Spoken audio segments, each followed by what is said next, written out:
This is Double 12 Channel. Salam sehat, salam damai, dan salam bahagia dari Bambang Susanto. Spesial untuk Bapak Ibu Guru atau Bapak Ibu Pendidik yang sedang menyimak video ini. Semoga video ini sangat membantu Bapak Ibu dalam rangka menyiapkan dokumen penilaian yang akan diupload pada aplikasi e-Kinerja. Pada video ini akan saya jelaskan mengenai cara pengisian, format analisis hasil belajar khusus untuk penilaian tengah semester, penilaian akhir semester, atau penilaian akhir tahun, atau dalam kurikulum Merdeka sering disebut dengan asesmen sumatif. Namun sebaiknya Bapak dan Ibu unduh dulu file formatnya pada link ini. Dan kebetulan link file ini sudah saya siapkan atau saya sertakan dalam deskripsi video ini. Silahkan diunduh dulu filenya Bapak dan Ibu dengan mengklik link ini. Ketika Bapak dan Ibu mengklik link ini, maka Bapak dan Ibu nanti akan mendapatkan kumpulan link seperti ini, dan file format analisis hasil belajar untuk PTS dan PAS ada di paling atas ini. Tinggal klik di sini. Selanjutnya tinggal klik di sini untuk mengunduh. Setelah file diunduh, silakan dibuka dan mari kita bersama-sama untuk menyimak video ini dengan menyiapkan filenya sudah terbuka. Good job.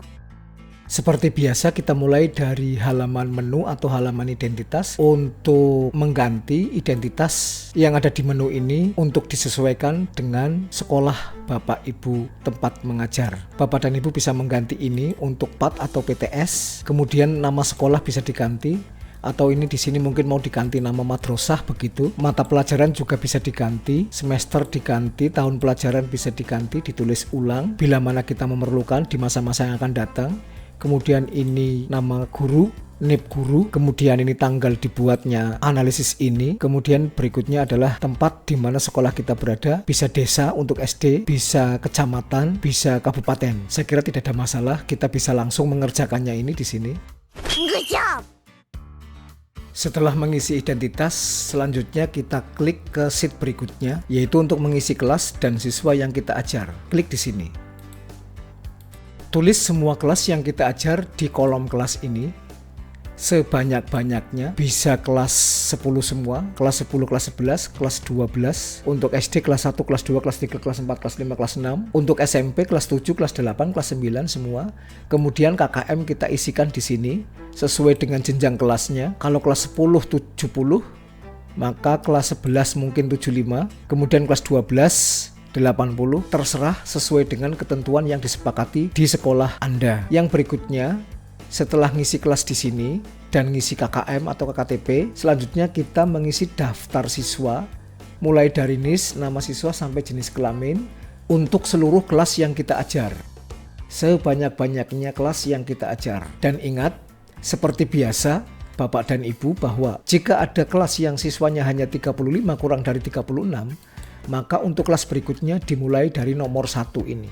Selalu dimulai dari nomor 1. Karena agar ketika kita menganalisis, maka ini tidak masuk ke kelas berikutnya. Kita lihat lagi contohnya, di sini juga ada kelas 10-5, hanya 35 orang, maka kelas 10-6-nya dimulai dari baris nomor 1, sedangkan baris ke-36 tetap saja dikosongi saja. Seperti itu tidak ada masalah untuk mengisi kelas, mengisi daftar siswa, dan KKM. Kita lanjutkan ke sheet berikutnya. Good job. Berikutnya kita memasuki lembar entry score perolehan. Kita klik di sini pada sheet entry score, kita klik. Nah, ini lembar entry score perolehan yang harus kita isi. Pada umumnya, soal untuk penilaian tengah semester atau penilaian akhir semester atau PAT atau asesmen sumatif menggunakan soal dalam bentuk pilihan ganda dan jumlahnya mencapai 40. Oleh karena itu, dalam menganalisis soal pilihan ganda ini tentu saja agak berbeda dengan analisis pada asesmen formatif atau penilaian harian yang menggunakan soal bentuk uraian. Karena ini analisis soal bentuk pilihan ganda di mana siswa itu hanya diminta untuk memilih satu jawaban benar, maka penetapan kriteria jawaban benar dalam penskoran antara butir soal yang satu dengan butir soal yang lain itu disamakan, sehingga dapat ditetapkan skor maksimal untuk setiap butir soal sebagai berikut. Jika soal itu dijawab dengan benar, maka diberi skor maksimal 1. Sedangkan jika soal itu dijawab salah, maka diberi skor 0.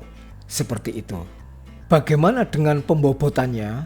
Karena ini untuk kepentingan analisis, maka setiap butir soal harus memiliki bobot. Dan yang namanya bobot itu, dalam satu paket soal, berapapun jumlahnya tetap 100 bobotnya. Jadi karena di sini ada 40 butir soal, maka pembobotan untuk tiap butir soalnya 100 dibagi 40. Maka tiap-tiap butir soal memiliki bobot 2,5. Dan itu disamakan untuk antara satu soal yang satu dengan soal yang lain. Seperti itu. Ini untuk soal pilihan ganda. Dan ini untuk kepentingan analisis. Karena pada contoh ini jumlah soalnya ada 40 butir soal, maka bobot untuk tiap butir soalnya adalah 2,5. Kalau Bapak Ibu membuat soalnya itu ada 35 butir soal, maka bobot untuk tiap butir soalnya harus ditulis lengkap, yaitu 2,857143. Dan jika Bapak dan Ibu membuat soalnya ada 30 butir soal, maka bobot tiap butir soalnya adalah 3,333333. Seperti itu. Dengan demikian maka jumlah bobot untuk seluruh butir soal yang ada tetap 100 jumlahnya. Seperti itu. Setelah kita menetapkan jumlah butir soal yang harus kita buat pada penilaian PTS atau PAS, dan kita sudah menetapkan skor maksimal untuk tiap butir soalnya serta besarnya bobot untuk tiap butir soal, maka tinggal dimasukkan di sini. Kita masukkan skor maksimal untuk tiap butir soal mulai dari soal nomor 1 berarti 1, soal nomor 21, soal nomor 31 dan seterusnya satu semua sampai sejumlah 40 butir soal. Kemudian kita tetapkan juga tulis bobotnya di sini. Kita tulis bobotnya di sini yang sudah kita tetapkan sejumlah 2,5 untuk tiap butir soalnya kita tulis di sini semua. Ditulis sebanyak sampai sebanyak 40 butir soal. Nah, baru kemudian kita masukkan skor perolehan dari jawaban siswa. Kita masukkan di sini. Ini siapa? Abdul Priyono misalnya ya. Soal nomor 1 menjawab dengan benar ya kita ketikkan di sini 1 dan seterusnya. Soal nomor 2 terus. Kemudian ini ada siswa nomor berapa itu? Ini siswa nomor 4. Nomor 2 salah menjawab, maka ini kosongkan saja atau tidak usah ditulis karena kosong juga sama dengan 0 dalam sistem ini. Kosong berarti 0. Jadi kalau begitu, jawaban benar untuk semua siswa pada setiap butir soal diberi skor maksimal 1. Dan 1 ini jika Anda sudah menetapkan di sini 1, maka di sini juga ikut 1. Kalau kita ketik 2 misalnya di sini, maka tidak mau. Sistem menolak.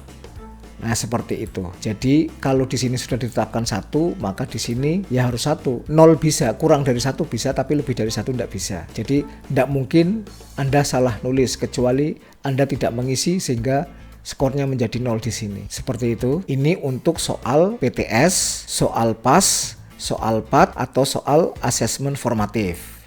Good job! Terkait dengan upload dokumen penilaian untuk e-kinerja, ada kalanya kita belum menyiapkan dokumen penilaian ini yang berupa analisis hasil belajar untuk diupload ke e-kinerja. Ini ada tips sekaligus trik yang dapat Bapak Ibu lakukan apabila Bapak Ibu terdesak untuk segera mengupload dokumen penilaian ini ke e-kinerja. Caranya begini, setelah kita menetapkan skor maksimal untuk setiap butir soal, selanjutnya kita ketikkan di sini, yaitu di kolom entry skor perolehan siswa, angka 1 sesuai dengan skor maksimal yang sudah ditetapkan. Ini untuk memudahkan agar Bapak Ibu tidak bingung, saya hapus dulu. Sudah terhapus.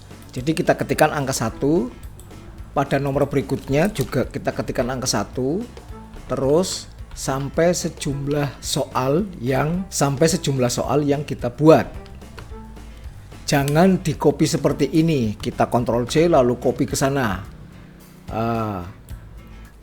Kalau ini dilakukan, maka akan mengganggu rumus pada kolom ini sehingga nanti analisis tidak bekerja. Oleh karena itu kita ketik saja. Oke. Nah, setelah ini baru kita blok. Seperti ini pada angka 1 yang kita ketik, lalu kita Ctrl C.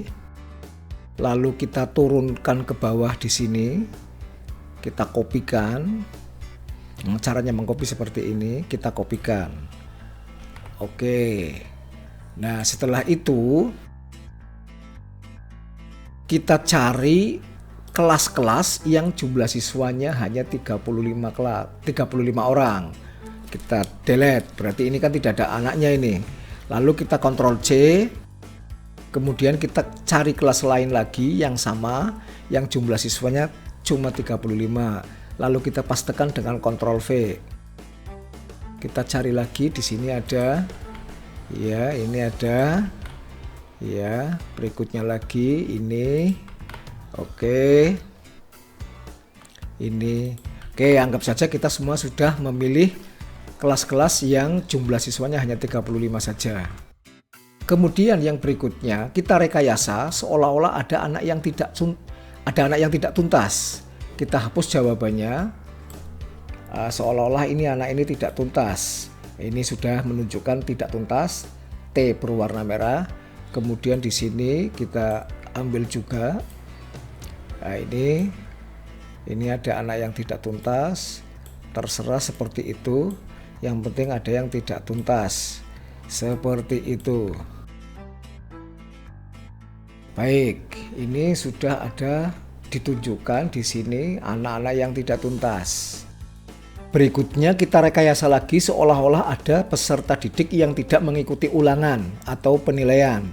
Ini sudah saya buatkan beberapa orang anak tiap kelasnya, seolah-olah mereka itu tidak mengikuti ulangan. Nah, ini juga sudah, ini sudah, ke bawah sudah. Seperti itu Bapak dan Ibu. Sehingga ini akan menampakkan nanti data yang komplit. Ada anak yang tidak tuntas, ada anak yang tuntas, ada anak yang tidak mengikuti ulangan. Seperti itu. Untuk peserta didik yang tidak mengikuti ulangan, di sini akan muncul keterangan tidak ikut. Lalu tindak lanjutnya adalah susulan. Nih, kita lihat.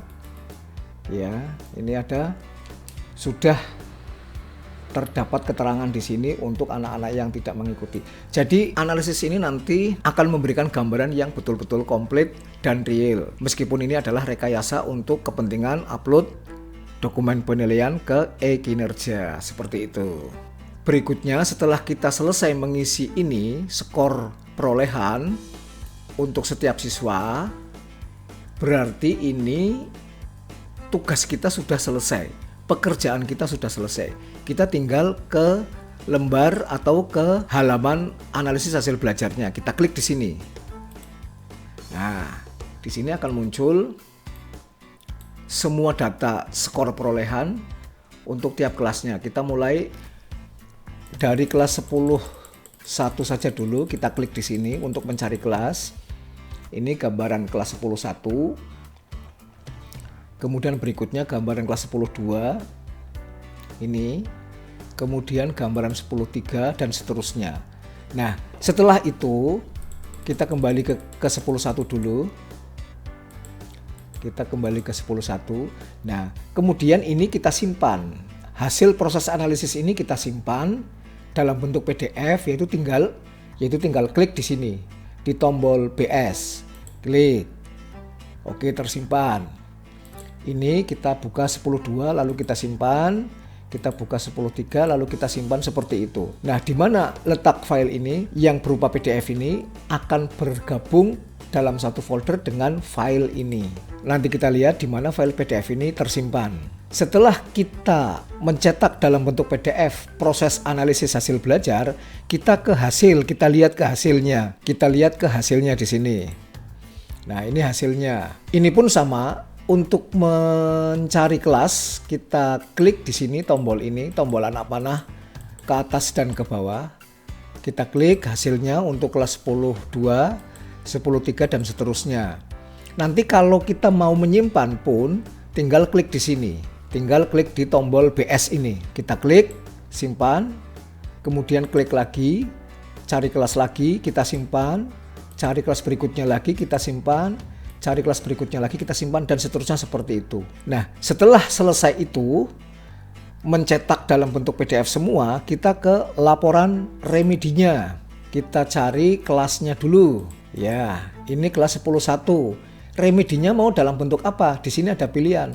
Tes tertulis, ini ada tes remedial teaching, remedial tes tertulis, remedial tes lisan, dan seterusnya. Ini ada, tinggal dipilih di sini kita mau memberikan remedi dalam bentuk apa, seperti itu. Kemudian cari kelasnya di sini 10.2 dan 10.3 serta seterusnya nanti di sini, tinggal pilih di sini. Lalu untuk menyimpan sama, Itu tinggal klik tombol BS ini. Klik, simpan, cari kelas lain lagi, kita simpan lagi, cari kelas lain lagi, kita simpan lagi, cari kelas lain lagi, kita simpan lagi. Seperti itu seterusnya. Nah, mari kita lihat yang sudah kita cetak dalam bentuk PDF. Ini semua file yang sudah dicetak dalam bentuk PDF. Hasilnya masuk ke sini ke dalam satu file dengan file induk tadi. Kita coba buka seperti apa. Nah, ini untuk kelas 10.3. Oke, kita buka lagi. Ini laporan. Ini laporannya ini. Laporan hasil pelaksanaan remedial. Oke. Lalu kita tutup lagi. Kita cari lagi yang hasil. Yang sudah kita cetak ini hasil analisis. Ya, di sini sudah semua komplit, berarti kita tinggal klik-klik saja. Demikian Bapak dan Ibu. Good job. Mungkin ada pertanyaan, apakah file analisis ini bisa dipakai untuk penilaian harian atau asesmen formatif? Jawabnya sangat bisa. Mari kita kembali ke filenya. Ini lalu kita kembali ke entry score. File ini sangat bisa untuk digunakan sebagai analisis hasil belajar penilaian harian atau asesmen formatif. Kita mau berapa soal? Misalnya kita mau file analisis ini digunakan untuk menganalisis penilaian harian sebanyak 20 soal. Berarti soal nomor 20 sampai ke 40 kita hapus skor maksimalnya dan bobot soalnya kita hapus di sini. Ya, kita hapus. Kemudian skor perolehannya juga kita hapus sampai ke bawah sampai habis.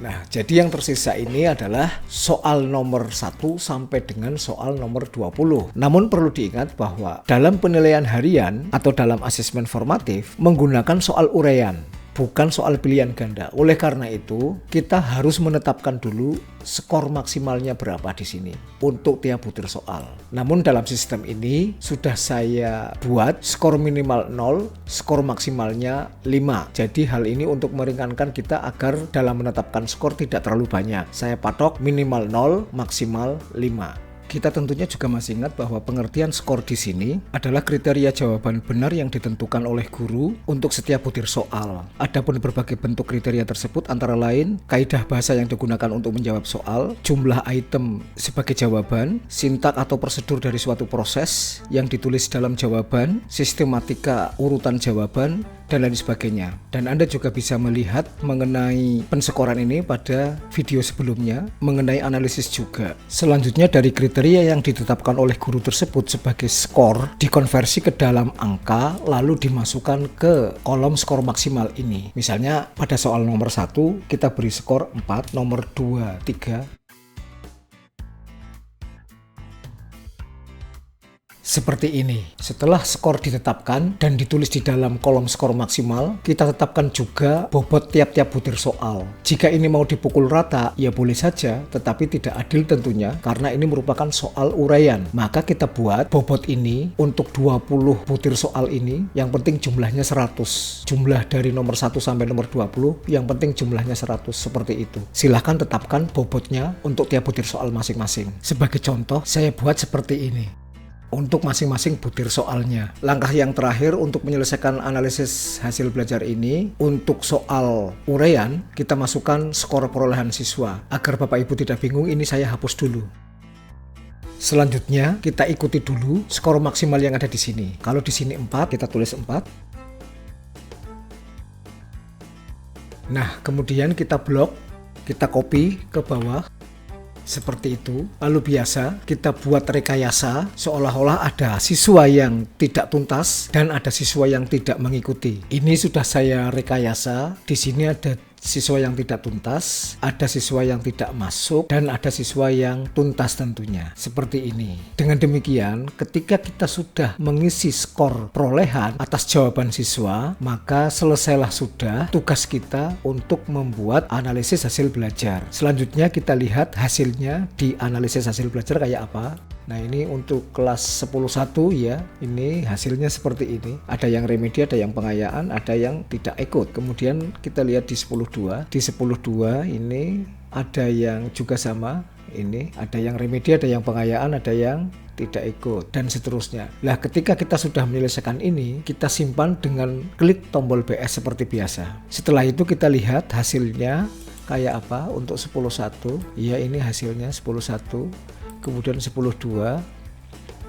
10.3, dan seterusnya. Jika kita ingin menyimpan juga kita klik tombol BS di sini. Kemudian kita lihat laporannya, ada nggak yang tidak tuntas.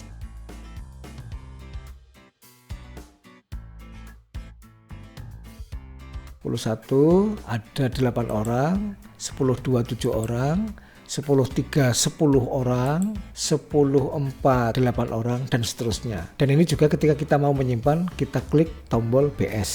Jadi dengan demikian, file analisis ini juga bisa digunakan manakala kita itu kepepet untuk segera mengupload dokumen penilaian ke e-kinerja. Untuk penilaian harian, ini bisa dipakai. Seperti itu.